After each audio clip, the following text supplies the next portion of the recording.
A very good morning to all my lovely students. I welcome you all to your English class.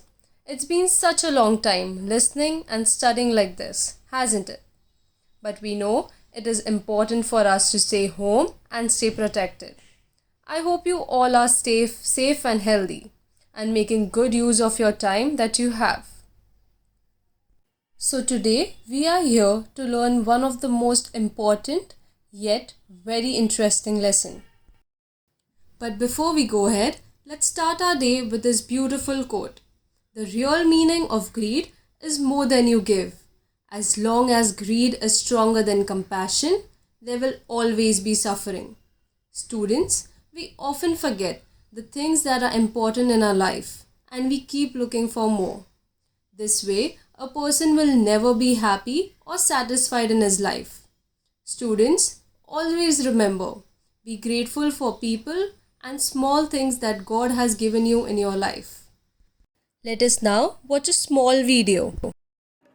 Greed is a natural consequence of one's orientation to their possessions. A greedy person will never have enough of anything and will never be content with what they have, despite the amount.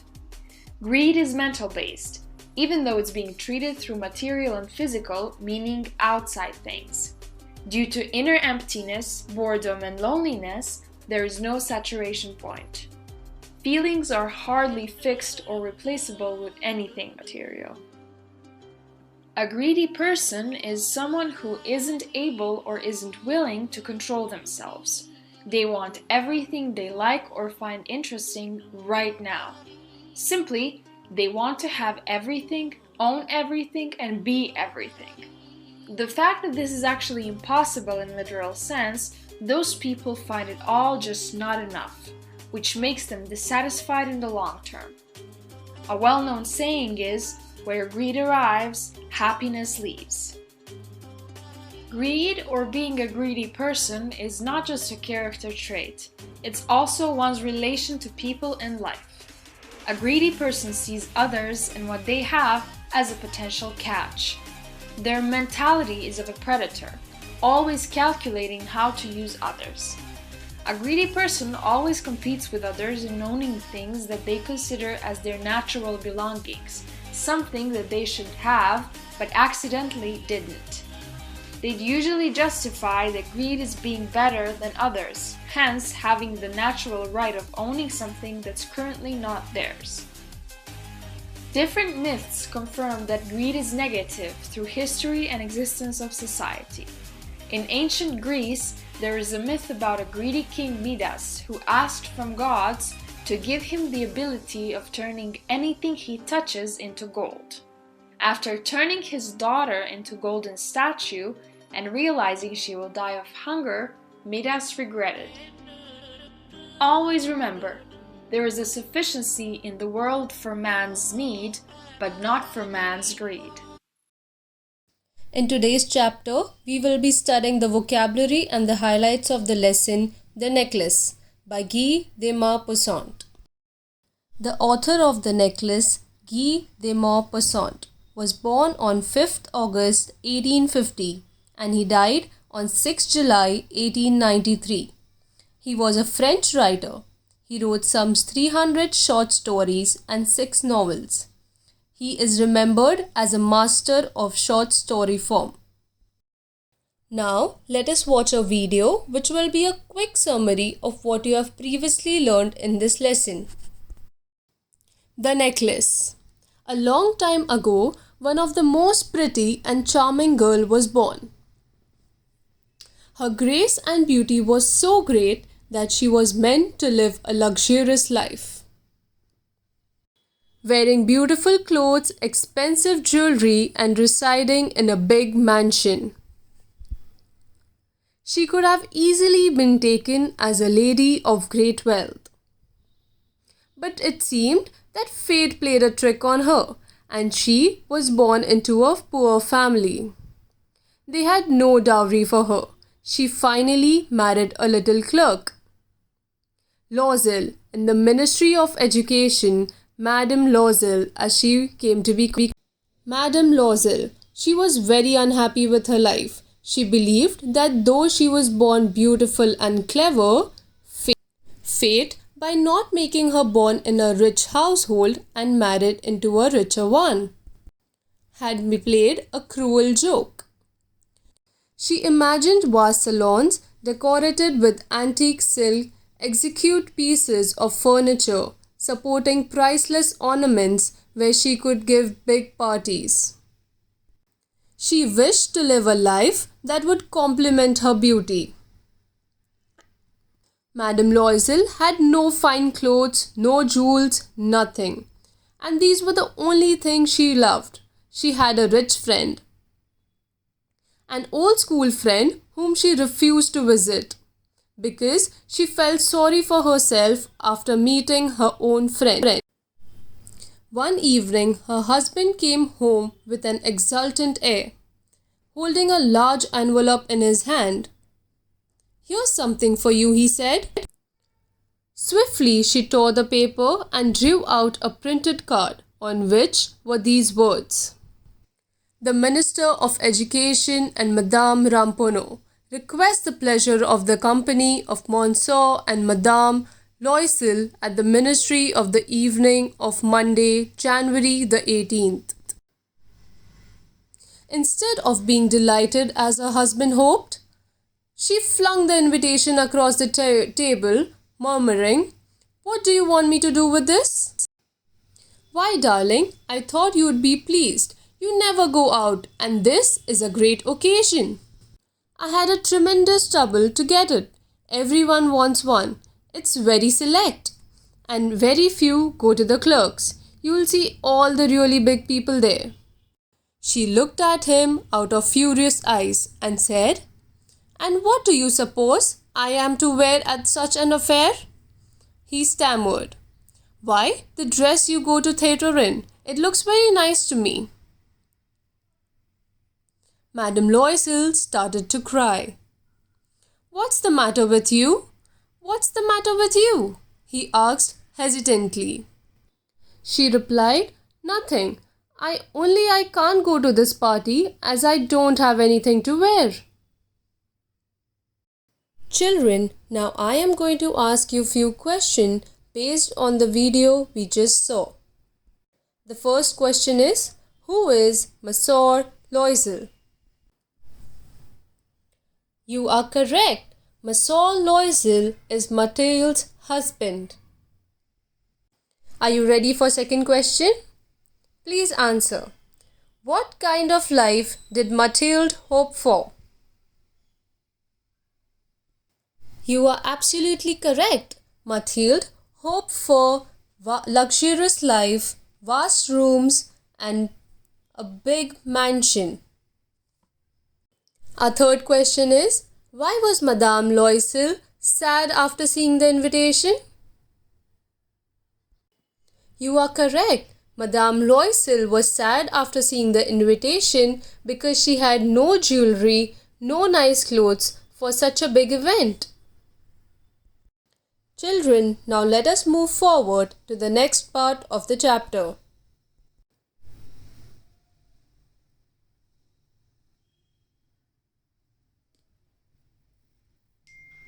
Madame Loisel started to cry. "What's the matter with you? What's the matter with you?" he asked hesitantly. She replied, "Nothing. I only can't go to this party as I don't have anything to wear." The husband was heartbroken. "Look here, Mathilde," he persisted.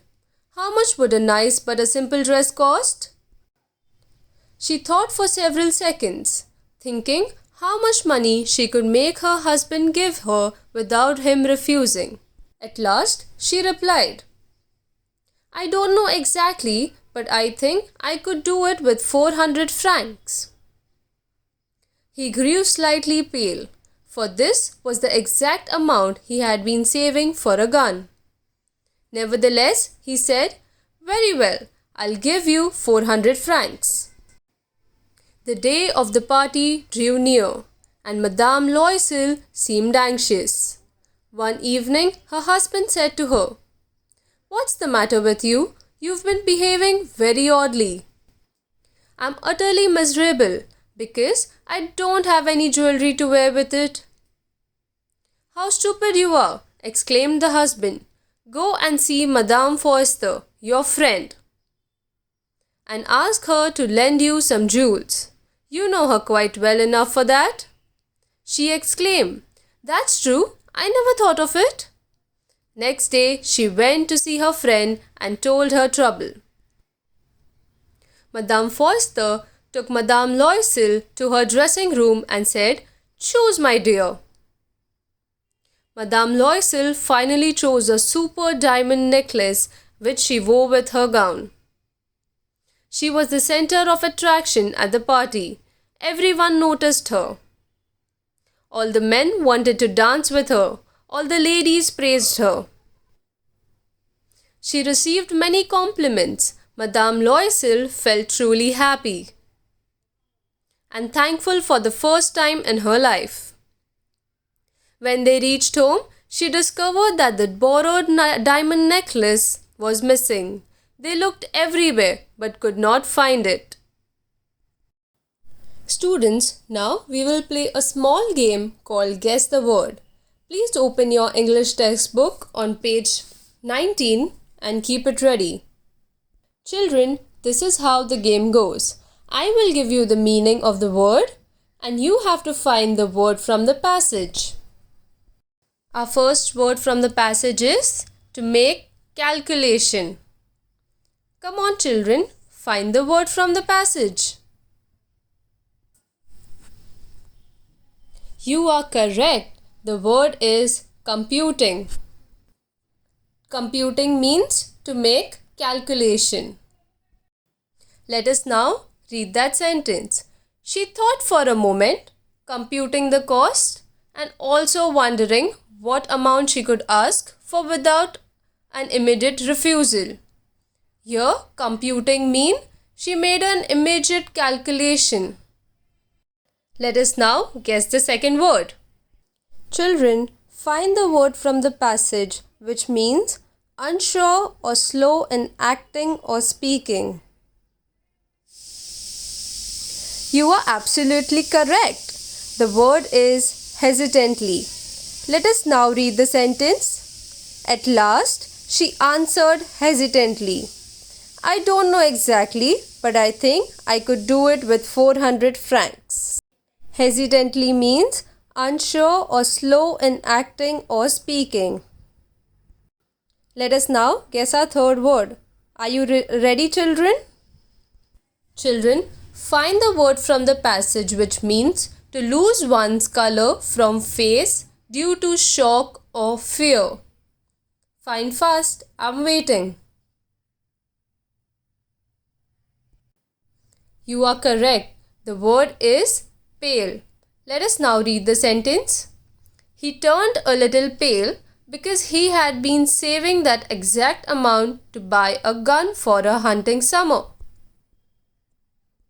Let us now read the passage from the textbook. Children, read the text with me. He stopped, stunned, distressed, to see his wife crying. He stuttered, What's the matter? Let's see, Mathilde. How much would a suitable dress cost? She thought for a moment, computing the cost and also wondering what amount she could ask for without an immediate refusal. At last she answered hesitantly, I don't know exactly, but I think I could do it with 400 francs. He turned a little pale because he had been saving that exact amount to buy a gun for a hunting summer in the country near Nanterre with a few friends. However, he said, Very well, I can give you 400 francs, but try and get really beautiful dress. Now, what do we understand from this passage, children? We see that Loisel, Mathilde's husband, was a very considerate person. He was saving 400 francs to buy a gun for himself, but still he gave the exact amount to Mathilde to buy a dress for the function. Let us now read the next paragraph. The day of the party drew near, and Madame Loisel seemed sad, restless, anxious, though her dress was ready. One evening, her husband said to her, "What's the matter? You've been acting strange these last 3 days." She replied, "I am upset that I have no jewels, and not a single stone to wear. I would rather not go to the party." "You could wear flowers," he said. "They are very fashionable at this time of the year." But she was not convinced. What do we understand from this passage, children? We see that now Madame Loisel had a pretty dress for herself for the event, but still she was sad, restless, and anxious because she had no jewelry to go with the dress. And she was not convinced to wear flowers. Let's continue reading. The next day, she went to her friend's house and told her distress. Madame Forster went to her mirrored wardrobe, took out a large box, brought it back, opened it, and said to Madame Loisel, "Choose, my dear." First Mathilde saw some bracelets, then a pearl necklace. She tried on the jewelry in the mirror. She kept asking, "You have nothing else?" "Why, yes, but I don't know what I like." Suddenly, she discovered a black satin box, a superb diamond necklace. Her heart began to beat with uncontrolled desire. Her hands trembled as she took it. Trembled means a part of the body or voice shake involuntarily, typically in excitement or as a result of anxiety. So her hands trembled as she took it. She fastened it around her neck and stood lost in ecstasy as she looked at herself. Then she asked anxiously, hesitating, "Would you lend me this? Just this?" "Why, yes, of course." She threw her arms around her friend's neck rapturously, then fled with her treasure. The day of the party arrived. Madame Loisel was a success.